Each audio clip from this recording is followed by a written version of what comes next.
Alors, parfois je donne l'impression que j'attache beaucoup d'importance aux écarts de 15 ans entre deux événements. Et c'est un fait qu'en effet, souvent, on trouve ces écarts. Mais il faut bien comprendre que même si c'est à 1 ou 2 ou 3 ans près, si on est dans les mêmes phases, si on fonctionne dans les mêmes phases, eh bien ça fonctionne. C'est pour ça que quelqu'un qui dit qu'il a trouvé quelque chose qui va de 15 ans en 15 ans, bah évidemment, puisque effectivement, de 15 ans en 15 ans, on trouve toujours quelque chose qui correspond. Sauf que la méthode qui est utilisée peut être complètement fausse.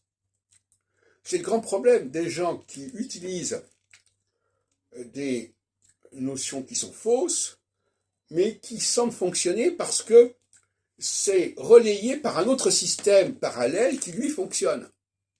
Alors la personne va croire que c'est son système qui fonctionne, alors que c'est autre chose qui correspond à cela et qui fonctionne. Dans le cas de Barbault, par exemple, le cycle Saturne-Neptune, il a pu avoir l'impression que ça fonctionnait parce que ça coïncidait pendant un certain temps avec l'entrée de Saturne dans une nouvelle phase.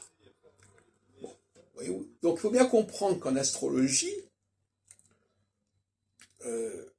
quand on fait une corrélation, il faut se demander s'il n'y a pas d'autres lectures qui permettraient également d'expliquer cet événement.